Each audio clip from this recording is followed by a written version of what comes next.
अपने आप को। ठीक है, ब्रिगेडियर रिटायर्ड राशिद वली साहब हमारे साथ मौजूद हैं, आपसे बात करते हैं मजीद। राशिद वली साहब, बहुत शुक्रिया आपका वक्त देने के लिए। सर, क्या कहेंगे जो कार्रवाई, जवाबी कार्रवाई पाकिस्तान की जानिब से की जा रही है, और अभी तक जो इतलात आई है, जिस तरह वज़ीर दिफा ख्वाजा आसिफ ने बताया कि पाकिस्तान ने भारत के 5 तैयारे गिरा दिए हैं, जवाबी कार्रवाई में भारत के 40 फौजियों को कैदी भी बना लिया गया है। जी हाँ, देखिए, बहुत अहम चीज ये समझने की ये है कि भारत जंगी जुनून में मुबतला था, उसने ये करना था, पाकिस्तान तैयार था। पाकिस्तान ने अपना हक यूएन चार्टर आर्टिकल 51 के तहत एज अ रिस्पॉन्सिबल स्टेट इस्तेमाल किया है, मौसर रिस्पॉन्स दिया है मिलिट्री टारगेट्स के खिलाफ।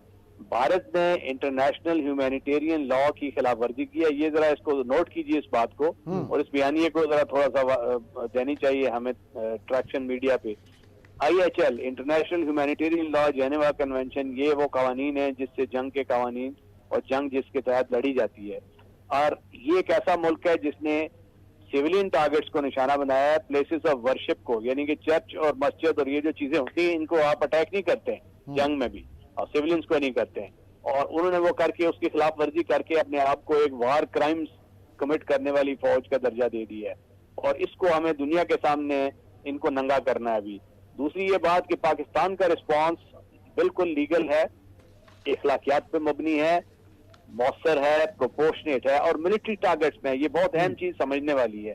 इंडिया ने सिविलियंस और मसाजिद को किया, प्लेसेस ऑफ वर्शिप को हमने जाके उनके मिलिट्री टारगेट्स पे किया, एक ब्रिगेड हेडक्वार्टर को तबाह किया, और लाइन ऑफ कंट्रोल पे बिडोरी और पीर कांठी जैसी वो जो हमारी डोमिनेटिंग हाइट्स हैं, वहां से हमने कार्रवाई करते हुए उनकी 40 से 50 पोस्ट को भागने पे मजबूर कर दिया, कुछ जंगी कैदी भी वो बने, और एक ब्रिगेड हेडक्वार्टर्स को दुदनियाल सेक्टर में डिस्ट्रॉय कर दिया गया मिसाइल एक्शन से। ये सारे मिलिट्री टारगेट्स हैं, हार्ड कोर मिलिट्री टारगेट्स, कोई सिविलियन कैजुअल्टीज नहीं हुई, और हम करना भी नहीं चाहेंगे, बिकॉज लाइन ऑफ कंट्रोल पे तो बेशतर आबादी मुसलमानों की है जी। और वैसे भी हमने इंटरनेशनल बॉर्डर पे भी तहम्मुल का मुजाहरा किया, हमने कोई मिसाइल उनके सिविलियंस की तरफ नहीं फेंके, और उनके जो वही दरअंदाजी की कोशिश में थे तैयारे, उनको हमने मार गिराया। 5 तैयारे, अगर वो ये जो इतलात हैं वज़ीर दिफा की, और कुछ कंफर्मेशन हुई है, 2 राफेल, एक SU-30 कंफर्म किल्स हैं, ये बहुत बड़ी कामयाबी है। और ये एक ऐसी फौज जो कि मिलियंस ऑफ डॉलर उसने खर्च किया,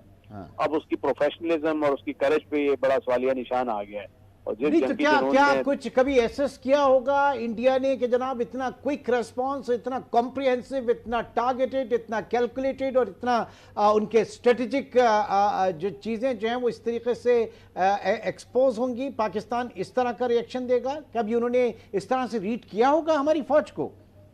देखिए, जो प्रोफेशनल इदारे हैं उनकी जो आर्म फोर्सेज है, उन्होंने तो रीड किया था, मगर जो उनके ऊपर उनके जो जंगी जुनून में मुब्तला क़यादत है, मोदी एडमिनिस्ट्रेशन, जो कि इलेक्टोरल मफादात हासिल करना चाहती है, जो RSS ड्रिवन है, और RSS तो एक मजहबी जुनूनी है, और उनकी जो आइडियोलॉजी है, उनका मकसद यही है कि मुसलमानों के खून से हाथ रंगो, चाहे वो भारत के अंदर हो, चाहे वो भारत के बाहर हो, उससे उनकी पॉपुलैरिटी में इजाफा होगा, इलेक्शन जीतो और अगली एट्रॉसिटी की तरफ जाओ। ये उनका टोटल फिलॉसफी है। तो वो जुनूनी है, जंगी मजहबी, वो उनका रैशनैलिटी से और प्रोफेशनलिज्म से और रैशनल कैलकुलेशन से कोई ताल्लुक नहीं है।